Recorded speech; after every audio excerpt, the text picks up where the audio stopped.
नमस्कार दोस्तों, आज आपके लिए फिर से लेकर आया हूँ एक नया वीडियो। आज आपको बताने जा रहा हूँ किस तरह से आप पर्सनल फाइनेंस को मैनेज करेंगे और आपका जो टारगेट होगा $5,000 आपको 26 वीक के अंदर में आपको जमा करने हैं। और ये जो टारगेट होगा पर डे $5 आपको स्टार्ट करना पड़ेगा। ये बहुत बड़ा टास्क नहीं है, बहुत ही आसानी से आप अचीव कर सकते हैं, लेकिन ये एक चैलेंज की तरह होगा, तो आपको इसे चैलेंज की तरह ही लेना है। हाँ, इसे किसी भी तरह से आपको डाइवर्ट नहीं करना है। इसके लिए आपको पूरी तरह से कंसिस्टेंट रहना है। आप एक टाइम पे ऐसा देखेंगे कि आपको जितने अमाउंट आपने सोचे हैं वो आपको जमा हो जाएंगे, लेकिन इसके लिए आपको काफ़ी ज़्यादा स्टेप बाय स्टेप तैयारी करनी पड़ेगी। और इसके लिए आपको कोई भी ज़्यादा मेहनत नहीं करना है, लेकिन आपको जो भी स्टेप आपने सोच रखे हैं उसके बारे में आपको पूरी तरह से उसके ऊपर काम करना पड़ेगा। आप किसी भी तरह से उसे डाइवर्ट ना करें। तो चलिए शुरुआत करते हैं। किस तरह से आप $5 की मदद से $5,000 आप जमा कर सकते हैं विद इन 26 वीक के अंदर। मैं आपका दोस्त संजय आपके लिए लेकर आता रहता हूँ फाइनेंस से रिलेटेड और म्यूचुअल फंड और स्टॉक से रिलेटेड इन्फॉर्मेशन। तो आगे भी इसी तरह की आपको वीडियो चाहिए तो आप मेरे साथ बने रहिए। इस वीडियो को सब्सक्राइब कीजिए, देखने के बाद लाइक कीजिए, शेयर कीजिए। मैं आपका दोस्त, मेरी बहुत ही इंटरेस्टिंग जर्नी रही है फाइनेंशियल फील्ड में, और मेरी बहुत ही खूबसूरत फैमिली है जो मुझे हमेशा सपोर्ट करती रहती है। और आगे मैं एक बहुत बड़ा राइटर बनने के बारे में सोच रहा हूँ, जो उसके बारे में मैं हमेशा लिखता ही रहता हूँ जब भी मुझे वक्त मिलता है, और उसका डेली का मेरा टारगेट है। तो चलिए दोस्तों, आपको मैं इस टॉपिक के ऊपर बताता हूँ कि किस तरह से आपको $5,000 बनाने हैं। पहला चीज़ तो ये कि कभी भी आप किसी भी टॉपिक के ऊपर कभी काम करते हैं या फिर कोई भी टारगेट के ऊपर काम करते हैं तो रातों रात कभी भी आप अचीव नहीं कर सकते। इसके लिए आपको काफ़ी लंबे समय की तैयारी की आवश्यकता होती है, और वो एक दिन में नहीं होता है। जब भी आप कोई काम करते हैं और उसमें आपको लगता है कि बहुत ज़्यादा प्रॉफिट है या फिर आपको कोई टारगेट अचीव होने वाला है, तो वो एक दिन में नहीं होता है। इसके लिए आपको रोज़ाना तैयारी करनी पड़ती है, रोज़ाना इसके लिए काफ़ी ज़्यादा मेहनत करनी पड़ती है। यदि आपको लगता है कि आप पैसे बचा लेंगे और इसके लिए कोई मेहनत करने की आवश्यकता नहीं पड़ती है, तो मैं आपको बताना चाहता हूँ कि यदि आप हो सकते हैं कि किसी जगह जाने के लिए जो नज़दीकी है और वहाँ जाने के लिए भी आप बाइक या कार का इस्तेमाल करते हैं, हो सकता है आपको वो हैबिट बंद करनी पड़ेगी और ज़्यादातर आपको वॉकिंग के ऊपर आपको ज़्यादा डिपेंड होना पड़े, या फिर आप ज़्यादा फूडी हो और आपको उसे कंट्रोल करने की आवश्यकता पड़े। ये सारे स्टेप मैं आपको बताने जा रहा हूँ कि किस तरह से आप स्टेप बाय स्टेप इस चीज़ को कंट्रोल करेंगे, और किस तरह से आपको जो $5 है ना पर डे, हो सकता है कई लोगों के लिए ये बहुत छोटी रकम है, लेकिन मैं उन लोगों के लिए बात कर रहा हूँ जो $5 उनके लिए बहुत बड़ी चीज़ होती है। तो यदि आप $5 यदि मान के चल रहे हैं, यदि इंडियन रुपीज़ के बारे में बात कर रहा हूँ, तो लगभग 350 या 370 रुपये के आसपास ये अमाउंट बनता है। तो आप अपने हिसाब से जो अभी का जो करंट रेट है आप गूगल में सर्च कर सकते हैं कि क्या उसके रेट चल रहे हैं। ठीक है, तो अभी आपको क्या करना है, कई लोगों की दिहाड़ी जो मजदूरी होती है 150 रुपये होती है या 200 रुपये आज भी होती है। शायद आप किसी बड़े शहर में रह रहे हैं और अच्छी जगह पर जॉब कर रहे हैं, तो आपके लिए बहुत बड़ी चीज़ ना हो, लेकिन मैं उनके लिए बात कर रहा हूँ जिसके लिए 100-200 रुपये बहुत बड़ी चीज़ होती है, और इसके लिए दिन भर वही कड़ी मेहनत करते हैं। हो सकता है कि हम किसी ऑफिस में एसी वाले रूम में बैठ कर के काम कर रहे हैं और हमें एक डिसेंट अमाउंट मिलती है हमारे घर चलाने के लिए, जिसके लिए हम ये $5 या $10 के बारे में शायद हम कभी सोचेंगे भी नहीं। लेकिन कुछ लोग ऐसे हैं जो इसके बारे में काम करते हैं, इसके ऊपर काम करते हैं और इससे वो घर चलाते हैं।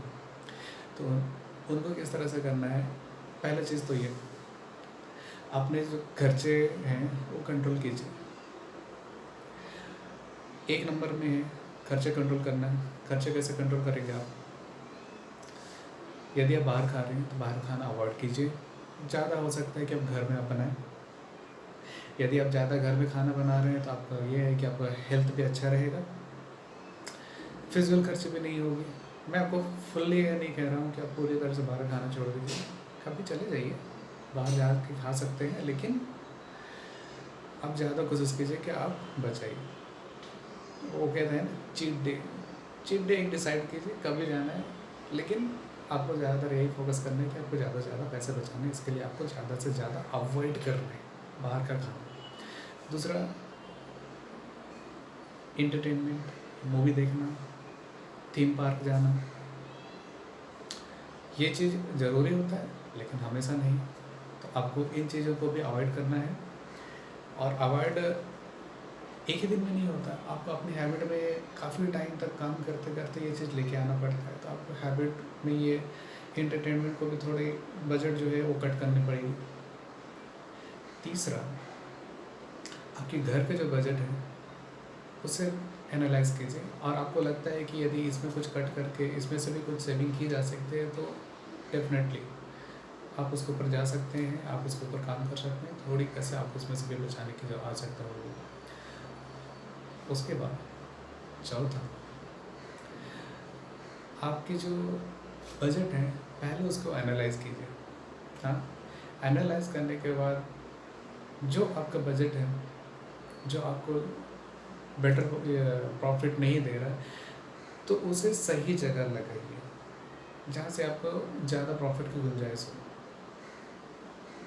यानी कि आपका जो सेविंग है, सेविंग सेविंग ही रहने दीजिए, लेकिन मैं आपसे ये कहना चाहता हूँ सेविंग का जो तरीका है वो बदल दीजिए। यदि आपको किसी जगह से 6 to 7% मिल रहा है तो मैं आपको कंसिडर कर रहा हूँ कि अभी मार्केट में बहुत सारे प्रोडक्ट हैं या फिर बहुत सारे रियल टाइम इन्वेस्टमेंट ऑप्शंस है जहाँ पे आपको 15 to 16% या 20% तक के भी इंटरेस्ट आपको मिलते हैं। म्यूचुअल फंड, स्टॉक्स या फिर इस तरह के कोई दूसरे फंड है जो आपको इसमें मिलते हैं। फिफ्थ नंबर में आपको करना क्या है कि आपको आपकी अर्निंग के सोर्सेस बढ़ाने हैं। वो तो मुझे भी पता है कि आपकी जो सैलरी है आपको मंथ एंड में हमेशा कम फील होता है, लेकिन यदि आप आपकी सैलरी को बढ़ाते हैं या फिर आपकी अर्निंग को बढ़ाते हैं, आप कुछ ऐसा कोशिश कर सकते हैं कि नहीं, आपको अभी जो आता है उसे ऑनलाइन आप किस तरह से सेल कर सकते हैं। ऑनलाइन जो आपको कस्टमर जो ढूंढ रहे हैं, क्या आप उन्हें कुछ अपनी सर्विस दे सकते हैं या फिर उन तक अपनी सेवा कुछ पहुंचा सकते हैं। फाइंड आउट कीजिए, बहुत सारे वे हैं। गूगल करेंगे तो आपको ढेर सारे ऑप्शन मिलेंगे। गूगल कीजिए, यूट्यूब कीजिए, बहुत सारे मल्टीपल प्लेटफॉर्म हैं। बस आपको इंटरनेट में सर्च करने की देरी है। और इंटरनेट कोई बहुत बड़ी चीज़ नहीं, अभी हर किसी के फ़ोन में ये चीज़ आपको मिल जाएगी। सिक्स्थ नंबर में आपको करना है क्या है कि जो आपके घर में कुछ सामान पड़े हैं और जिसकी आपकी ज़रूरत नहीं है, या 6 महीना या 1 साल में उसकी ज़रूरत नहीं है, आपको लगता है कि नहीं बिना उसके कुछ समय के लिए काम चल जाएगा और उसका मार्केट में ठीक ठाक आपको रेट मिल रहा है, तो मैं आपको सजेस्ट करूँगा कि उसे आप निकाल दें। आप सेकेंड हैंड में आप सेल कर सकते हैं। OLX, क्विकर, इस तरह की वेबसाइट होती है जहाँ पे आप जाके सोल्ड कर सकते हैं। इसमें से भी आपको कुछ पैसे मिल जाएंगे। और 7th नंबर मेरा बहुत इम्पॉर्टेंट पॉइंट है, क्योंकि इसके ऊपर आपकी बहुत सारी चीज़ें बदल जाती हैं। 7th पॉइंट में आपको क्या करना है कि आपको एक स्किल सीखनी है। ऐसा हो सकता है कि आपको हर 3 मंथ में या फिर 1 क्वार्टर में, ईयरली 1 क्वार्टर में आपको एक स्किल सीखना है। आप बाइलिंगुअल हो सकते हैं, जैसे कि आप फॉरेन लैंग्वेज सीख सकते हैं, ठीक है, या फिर आप कुछ टेक्निकल सीख सकते हैं जैसे कोडिंग, सॉफ्टवेयर डेवलपमेंट, ठीक है, या फिर ऐप डेवलपमेंट, या फिर आप किसी स्टॉक में निवेश के बारे में उसके बारे में रिसर्च कर सकते हैं, रिसर्च एनालिस्ट बन सकते हैं। रिसर्च एनालिस्ट के बारे में मैं नहीं कहूँगा, लेकिन एटलीस्ट आपको बेसिक फंडामेंटल रिसर्च आना चाहिए, ताकि आप उस रिसर्च बेस पे कोई डिसीजन ले सकें, स्टॉक इन्वेस्टमेंट के बारे में सोच सकें। ये हो सकता है कि काफ़ी ज़्यादा मुश्किल हो, लेकिन शुरुआत कीजिए, ये भी हो जाएगा। दूसरा, बुक पढ़िए, यूट्यूब पे आइए, कहानी बताइए। कोई बहुत बड़ा चीज़ नहीं है, लेकिन आपको कंसिस्टेंट इसमें रहना है। यदि आप पर डे 3 वीडियोज़ डाल रहे हैं, आपको 5 to 6 मंथ में आपको मोनेटाइजेशन भी इनेबल हो जाए कि आपको एक डिसेंट अमाउंट भी मिलना स्टार्ट हो जाएगा। आप एफिलिएट मार्केटिंग कर सकते हैं, आप ब्लॉगिंग कर सकते हैं, यूट्यूबिंग तो आपको मैंने बताया है, सोशल मीडिया इन्फ्लुएंसर बन सकते हैं। इसके लिए आपको डेली सोशल इंडिया के किसी एक प्लेटफॉर्म में आपको कंसिस्टेंट रहना पड़ेगा। वो एक दिन में नहीं होता है, वो काफ़ी ज़्यादा टाइम देना पड़ता है और काफ़ी ज़्यादा टाइम देने के बाद ही आपको उस चीज़ का रेवेन्यू मिलता है। रेवेन्यू मॉडल डिसाइड कीजिए, रिकरिंग मॉडल डिफाइन कीजिए। ये सारी यदि आप काम करते हैं तो $5 जिसके लिए मैंने कहा था कि शायद ये बहुत ज़्यादा होता है, वो भी ज़्यादा कमाएंगे।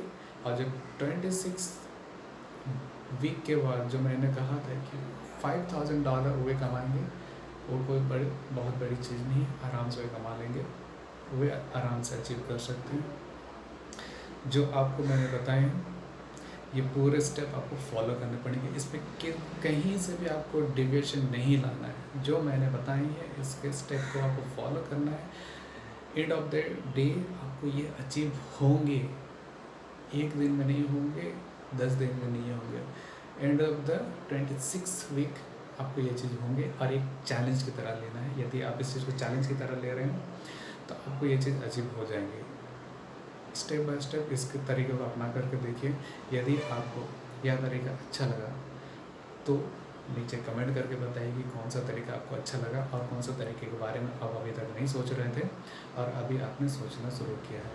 यदि आप पहले से इस तरीके को कर रहे हैं तो नीचे कमेंट करके हमें बताइए कि कौन सा तरीका आप कर रहे हैं और कौन सा ज़्यादा इफ़ेक्टिव है। इस तरीके से आप दूसरे लोगों को भी हेल्प कर सकते हैं कि किस तरीके से वे एक दूसरे को अपनी जो क्वेश्चन है या फिर क्वेरी है वो सॉल्व करें। ठीक है, ये हमारा एक तरह से कम्युनिटी की तरह बाद में डेवलप हो जाएगा यदि हम एक दूसरे को हेल्प करते रहेंगे। क्योंकि मुझे भी हेल्प की ज़रूरत होगी। यदि आप नीचे सब्सक्राइब करेंगे तो इससे मुझे भी हेल्प होगा। यदि आप इसमें लाइक करेंगे, शेयर करेंगे तो इससे भी मुझे मोटिवेशन मिलेगा और इससे मेरा मोटिवेशन बढ़ेगा तो मैं आपको और हेल्प कर पाऊँगा। मिलते हैं नेक्स्ट वीडियो में, तब तक के लिए टेक केयर, धन्यवाद।